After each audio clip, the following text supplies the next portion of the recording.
वेद व्यास जी ने कहा कि इस कलयुग में 1000 अश्वमेध यज्ञ कराने के बराबर पुण्य उस प्राणी को प्राप्त होगा जो कलयुग में बाबा शाम की कथा कराता है।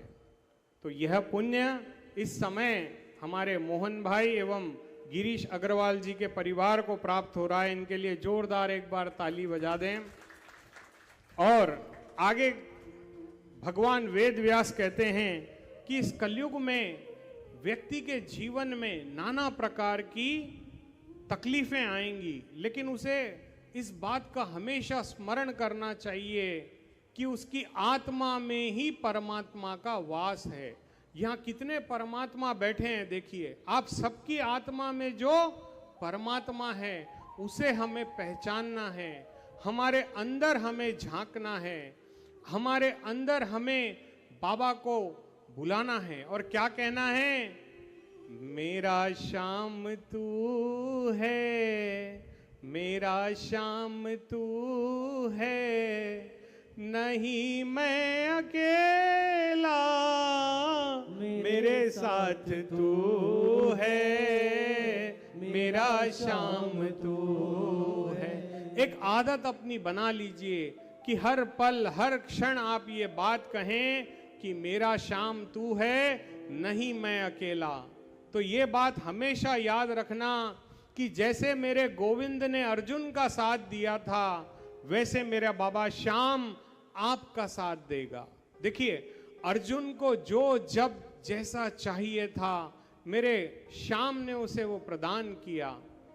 उनके पास सब कुछ चला गया, लेकिन मेरा गोविंद बचा था और मेरे गोविंद ने ये सारी त्रिलोकी अपने परम भक्त अर्जुन को केवल भेंट में दे दी।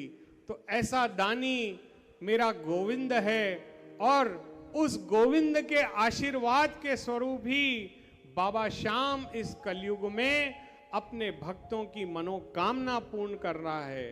बोलो श्याम प्यारे की। वेद व्यास जी कहते हैं कि कलयुग के व्यक्ति के पास समय बहुत कम है। पहले तो हमारी आयु 100 वर्ष हुआ करती थी, आजकल हम 50-60 और पता नहीं कब कौन सा प्लेन क्रैश हो जाए, कब हेलीकॉप्टर क्रैश हो जाए, कब कोरोना आ जाए, कब क्या आ जाए। तो इन सब से हमारी रक्षा कौन कर सकता है? केवल हमारा परमात्मा, केवल हमारे भगवान।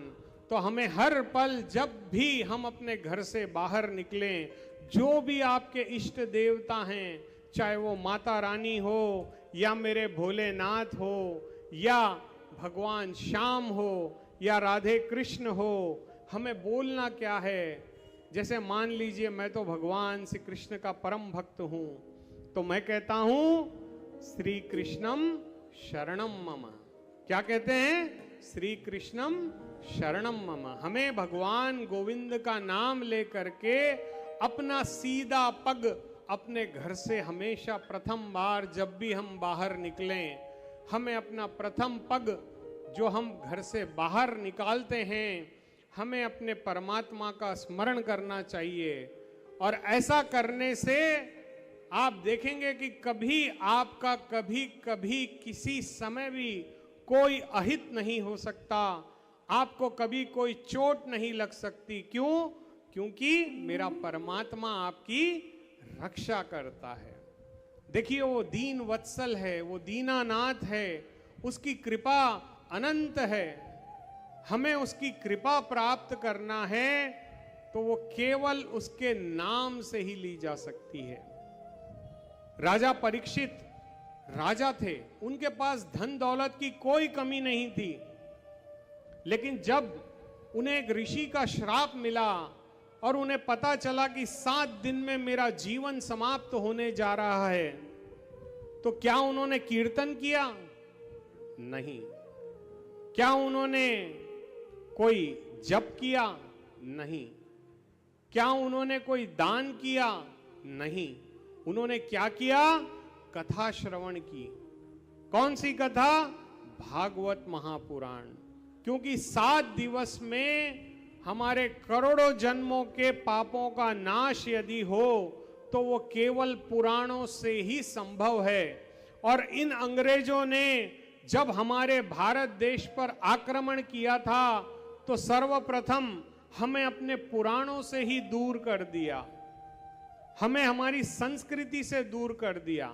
आज हमारे बच्चे इंग्लिश तो जानते हैं, परंतु वो वेद व्यास जी कौन थे नहीं जानते। हमारे वेदों ने किसकी रचना की, किसने इसकी रचना की, वो नहीं जानते।